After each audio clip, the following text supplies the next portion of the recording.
Good morning friends, आपका VM channel news में हार्दिक अभिनंदन है। तो आज अपने कक्षा 10 के एक्सरसाइज 8 हाइट और डिस्टेंस के बारे में पढ़ेंगे। तो बच्चों, अपने पास आज एक क्वेश्चन है। एक मीनार के आधार से 100 मीटर की दूरी पर स्थित बिंदु से शिखर का उन्नयन कोण 30 डिग्री है और हमें मीनार की क्या ज्ञात करनी है? ऊंचाई ज्ञात करनी है। तो सबसे पहले दिया है, हल करेंगे तो क्या लिखेंगे? दिया है। क्या दिया है हमें? क्वेश्चन में क्या दिया गया हमें? हमें दिया गया है मीनार के आधार से 100 मीटर की दूरी पर स्थित बिंदु से मीनार के शिखर का उन्नयन कोण कितनी डिग्री है? 30 डिग्री। तो दिया है मीनार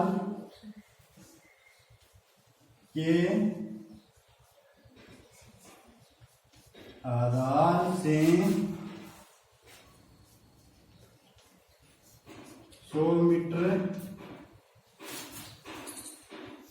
दूरी पर स्थित बिंदु से मीनार के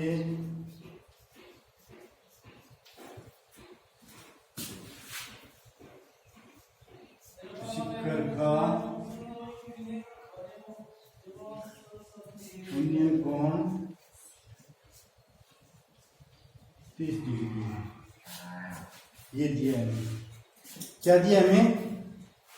क्वेश्चन है हमारे पास कि मीनार के आधार से 100 मीटर की दूरी पर स्थित बिंदु से मीनार के शिखर का उन्नयन कोण 30 डिग्री है। हमें मीनार की ऊंचाई ज्ञात करनी है।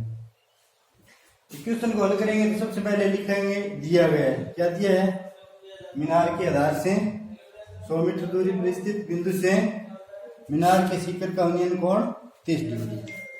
दूसरा जो हमारा पॉइंट है वो है, इसके बाद हम क्या लिखेंगे? ज्ञात करना है, ज्ञात करनी है, ज्ञात करनी है। क्या ज्ञात करनी है हमें?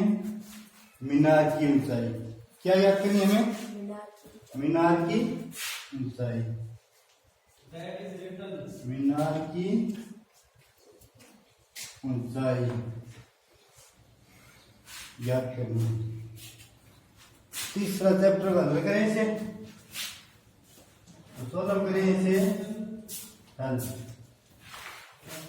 अब हल करेंगे तो सबसे पहले हमें मीनार खड़ी करनी पड़ेगी। फिर मीनार के आधार से 100 मीटर स्थित दूर बिंदु है उसको हमें इंगित करना पड़ेगा। वो पॉइंट है, वो 100 मीटर दूरी पर वो पॉइंट दिखाना पड़ेगा हमें।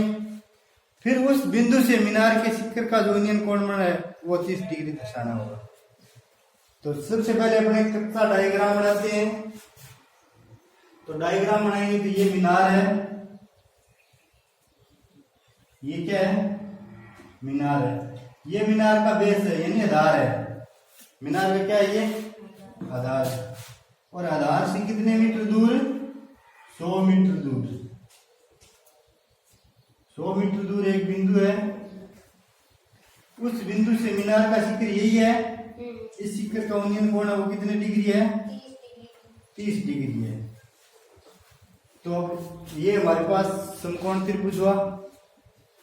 अब इस समकोण त्रिभुज को अपने नामांकित कर देंगे। नामांकित करेंगे तो नाम दे दिया हमने इन तीनों शीर्षों का। पहले शीर्ष का नाम ए दे दिया, दूसरे का बी दे दिया, तीसरे का सी दे दिया। अब 20 इस मीनार का आधार है हमारे पास। 20 के मीनार का क्या है? आधार है। और इस आधार की दूरी है वो कितनी है? 100 मीटर है। तो मैंने आपको पिछली 9th कक्षा में भी पढ़ाया है। क्या पढ़ाया है मैंने? बताया है कि जहां थीटा का मान होता है समकोण त्रिभुज में, जहां हमें थीटा दिया गया है, ठीक उसके सामने की भुजा हमेशा लंब होती है। क्या होती है? जैसे आपके पास ये समकोण त्रिभुज है, तो समकोण त्रिभुज में तो 90 डिग्री एंगल होगा, ये एंगल तो 90 डिग्री होगा। बचे हुए दोनों एंगल है, उनमें से अगर आपको कोई भी कोण दिया है और समकोण त्रिभुज है उल्टा पुल्टा है वो आपको सही से ज्ञान नहीं हो रहा है, ध्यान नहीं आपको कि लंब कौन सा और आधार कौन सा। इसमें समकोण त्रिभुज में आपको बेसिकली पता नहीं है कि इसका आधार कौन सा है और ऊंचाई कौन सी, यानी लंब कौन सा है। तो इसके लिए आपको एक आसान सा तरीका मैं बता रहा हूं। वो तरीका है कि 90 डिग्री के अलावा इस समकोण त्रिभुज में जो भी कोण दिया गया आपको, उस कोण के ठीक सामने की भुजा, यानी उस कोण से तीर लगाओ, वो तीर कौन सी भुजा पे जा रहा है, वो भुजा हमेशा क्या होती है, लंब होती है। क्या होती है, लंब। तो अपने ये शिखर है, इस शिखर का इस बिंदु के साथ जो यूनियन कोण है वो कितने डिग्री का बन रहा है, 30 डिग्री। तो यहाँ पे हमारे पास जो 30 डिग्री का कोण है वो सी बिंदु पे है। किस बिंदु पे है, और सी से अपने जब लंब डालेंगे तो वो कौन सी भुजा पर जा रहा है, ए बी पे जा रहा है। कौन सी भुजा पे जा रहा है, इसका मतलब इस समकोण त्रिभुज में ए बी भुजा है वो मीनार की ऊंचाई है, यानी लंब है। क्या है, लंब है। तो अब ए बी है वो लंब है, बी सी है वो आधार है। कोण हमें दिया गया है, कितने डिग्री दिया गया है, 30 डिग्री। तो दो चीज हमें ज्ञात करनी है, उसको चाहे बट्टा में रख लो चाहे अंश में रख लो। समझ में आया। जैसे हमें अब इसे अपने ज्ञात करते हैं, तो चूंकि जैसे मान लो हमें दिया है ए बी, लंब बट्टा आधार करें, ये लंब है और बी सी आधार है, तो ए बी बट्टा बी सी। लंब में हमने किसका भाग दिया है, आधार का। अब हमारे पास एक इस प्रश्नावली में फॉर्मूला है, छोटा सा, उसे याद रखना है आपको, लाल बट्टा कक्का। इसका सूत्र क्या होता है, लाल बट्टा कक्का। बताया मैंने इसके बारे में, लाल बट्टा कक्का के बारे में। अब इसमें आपको ऊपर वाले 3 मान याद करने हैं। 3 मान आपको याद होने चाहिए। ऊपर वाले 3 मान आपके याद है तो नीचे वाले 3 है वो इसके इनके व्युत्क्रम होते हैं। इन तीनों मानों के क्या होते हैं, व्युत्क्रम का मतलब क्या होता है, ठीक उल्टे। उल्टा मतलब अंश को हर बना दो, हर को अंश बना दो। तो पहला मान है वो साइन थीटा। किसका मान है, दूसरा कोस थीटा और तीसरा टेन थीटा का मान है। अगर साइन कोस टेन तीनों मान आपके याद है तो बचे हुए 3 मान है कोट सेक कोसेक, वो तीनों, कोट है वो टेन का व्युत्क्रम है, सेक है वो कोस का व्युत्क्रम है, और कोसेक है वो साइन का व्युत्क्रम है, कोसेक थीटा। तो हमारे पास यहाँ पे मान है लंब बट्टा कर्ण, लंब बट्टा आधार। क्या मान है, तो लंब बट्टा आधार। तो लंब बट्टा आधार देखो कहाँ है, एल बट्टा ए, एल बट्टा ए, एल बट्टा ए, एल बट्टा ए। तो इसमें बताओ कौन सी थीटा का मान लगेगा। इस क्वेश्चन में हमारे पास जो क्वेश्चन है हमारा, उसमें हमने मान लिए है लंब बट्टा आधार। तो कौन सा थीटा लगेगा इसमें, लंब बट्टा आधार में कौन सा थीटा आता है, साइन तो लंब बट्टा कर्ण है, कोस आधार बट्टा कर्ण है। तो इसमें ए बी बट्टा बी सी बराबर मान आ गया हमारे पास टेन थीटा। क्या मान आ गया, टेन थीटा। क्या मान आ गया हमारे पास, टेन थीटा। अब टेन थीटा है तो देखो ए बी की वैल्यू कितनी है इस क्वेश्चन के अंदर, तो वो हमें माननी पड़ेगी। क्या माननी पड़ेगी, ए बी की वैल्यू। तो यहाँ पे मान लेंगे, माना कि मीनार की ऊंचाई h मीटर है, माना कि मीनार की ऊंचाई h मीटर है। मीनार की ऊंचाई हमने कितनी मानी, h मीटर मानी है। अब ए बी की वैल्यू है h है, इसलिए ए बी की वैल्यू क्या है h, बी सी की वैल्यू क्या है 100 बराबर 10। मैंने आपको बताया अभी पीछे जो मैंने ट्रिग्नोमेट्रिक जो टेबल है उसके बारे में मैंने आपको बताया था, उसमें मैंने बताया था कि थीटा उठाएंगे तो उसकी जगह थीटा की वैल्यू लिखी जाएगी। तो थीटा का मतलब क्या होता है कोण, क्या होता है कोण। अब ये थीटा हटाएंगे तो tan थीटा हटाएंगे तो थीटा की वैल्यू कितनी है यहाँ पे हमारे पास 30 डिग्री, यहाँ पे tan 30 डिग्री मान लिखिए, tan 30 डिग्री मान लिखिए। अब हम जाएंगे ट्रिग्नोमेट्रिक टेबल पर। ट्रिग्नोमेट्रिक टेबल मैंने आपको बताई है, ट्रिग्नोमेट्रिक टेबल में tan 30 डिग्री का मान कितना है, कितनी वैल्यू है 1/√3, कितनी है 1/, तो यार इसे अपने लिख सकते हैं h/100 इज इक्वल टू 1/√3, यानी h/100 बराबर 1/√3। अब हमारे पास दो फ्रैक्शंस है, दो भिन्ने हैं। पहली भिन्न है h/100 और दूसरी भिन्न है हमारे पास 1/√3, और बीच में किसका निशान है, किसका है बराबर का निशान है। अब मैंने आपको काफी बार बताया बराबर का निशान हो दो भिन्ने हो तो उनको सॉल्व करने के लिए हमेशा किसका गुणा करते हैं क्रॉस मल्टीप्लाई। तो यहाँ लिखेंगे बदल गुणा करने पर, गुणा करने पर यानी क्रॉस मल्टीप्लाई करने पर। तो 2 क्रॉस मल्टीप्लाई बदल गुणा करें तो h का √3 के साथ गुणा होगा, तो यहाँ √3h लिखेंगे, √3h इज इक्वल टू 1 का 100 के साथ गुणा होगा तो किसी भी संख्या के साथ अगर 1 का गुणा करेंगे तो वही मान प्राप्त होता है। मैंने काफी बार बताया आपको, शायद संख्या कितनी बड़ी हो अगर उसके साथ 1 का गुणा करेंगे तो वही संख्या आएगी, तो 100 के साथ 1 का गुणा करेंगे तो 100 ही आएंगे।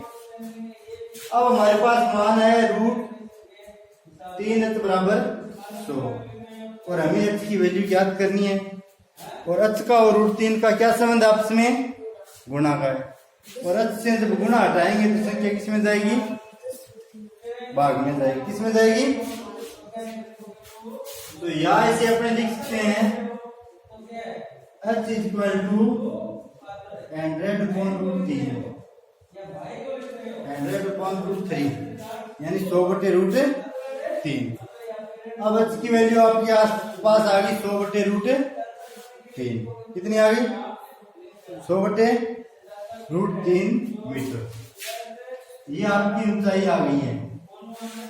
अब आप यहाँ तक संतुष्ट नहीं है, 100/√3 से संतुष्ट नहीं, क्योंकि आपके पास जो मान है वो एग्जैक्ट मान नहीं है अभी तक कि √100 में अगर √3 का भाग दें तो कितनी वैल्यू आएगी, कितना मान आएगा, वो आपके पास आया नहीं।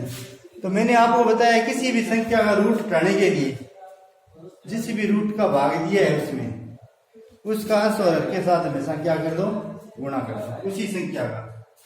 तो यहाँ h इज इक्वल टू 100/√3 गुणा √3 हटाना है हमें, अंश और हर के साथ √3 का क्या कर देंगे गुणा कर देंगे, कर दिया गुणा। अब 100 के साथ √3 का गुणा करेंगे तो हमारे पास मान आएगा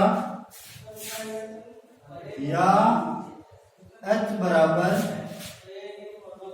100√3/√3 को 3 से गुणा करोगे तो √3 कितने आ गया 9 का वर्गमूल कितना होता है 3, बट्टे में क्या कर दिया मैंने 3।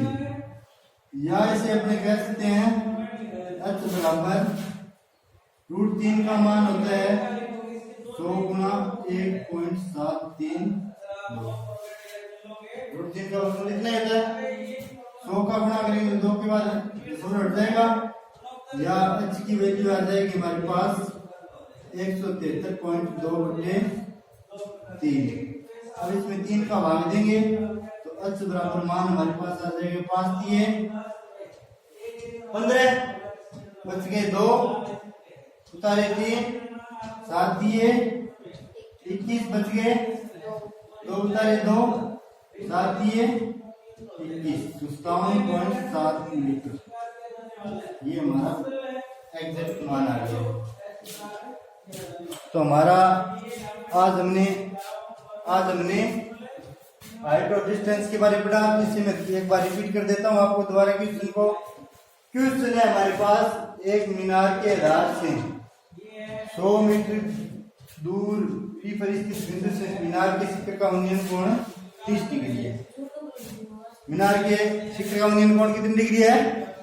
30 डिग्री है। अब देखो हमें मीनार की ऊंचाई ज्ञात करनी है। तो सबसे पहले दिया है क्वेश्चन में हमें क्या दिया है। तो मीनार के आधार से 100 मीटर की दूरी पर इस बिंदु से मीनार के शिखर का उन्नयन कोण 30 डिग्री, ये तो हमें दिया है। दूसरा पॉइंट है हमारे पास ज्ञात करना है या ज्ञात करनी है। वो तो आपको ध्यान रखना है कि ये स्त्रीलिंग है या पुल्लिंग है।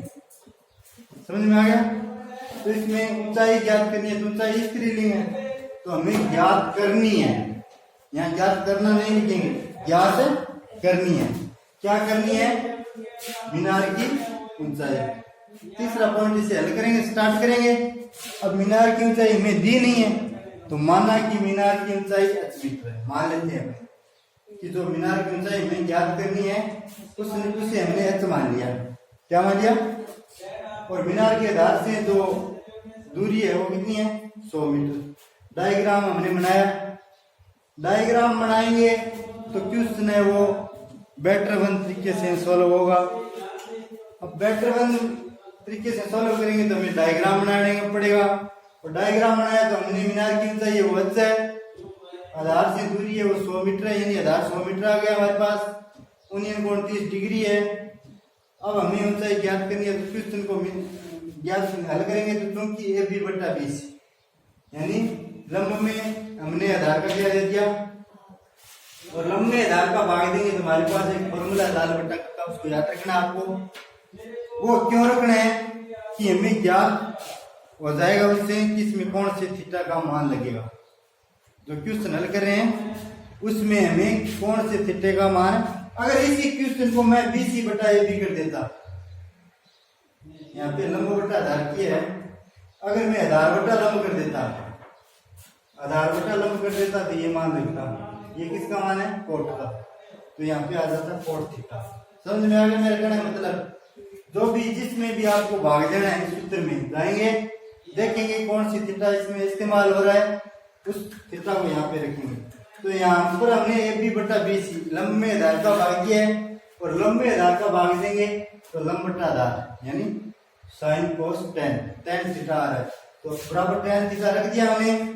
AB की वैल्यू हमारे पास h है, BC की वैल्यू 100 है, बराबर tan थीटा का मान थीटा हटाएंगे तो उन्नयन कोण कितने डिग्री दिया था हमें? 30 डिग्री। tan 30 डिग्री लिख दिया हमने। अब tan 30 डिग्री की ट्रिग्नोमेट्रिक टेबल पर जाएंगे, उसमें इसकी वैल्यू देखेंगे। tan 30 डिग्री की वैल्यू कितनी है? इसकी वैल्यू है √3। तो हमने यहाँ पे h बटा 100 बराबर 1/√3 रख दिया। दो भिन्न है, बीच में बराबर का निशान है तो क्रॉस मल्टीप्लाई करेंगे। h का गुणा √3 के साथ हुआ तो √3 आ गया और 1 का गुणा 100 के साथ किया तो 100 आ गया। अब h का √3 के साथ गुणा का संबंध है, गुणा से हटाएंगे तो संख्या कितनी हो जाएगी? तो यहाँ h बराबर 100/√3 मीटर आ गया। ये आपका आंसर आ गया। यहाँ पे इस आंसर से आप संतुष्ट नहीं है, एग्जैक्ट मान निकालना चाहते हो तो रूट हटाएंगे तो इस भिन्न के आंसर के साथ √3/3 का क्या करेंगे? गुणा करेंगे। क्योंकि मैंने बताया है कि किसी भी संख्या रूट हटाना है तो जो रूट दिया है उसी रूट का आंसर के साथ क्या करना है? हमें गुणा करना है। तो गुणा किया तो हमारे पास मान आ गया 100√3/3 यानी 2 का वर्गमूल निकाल लिया हमने।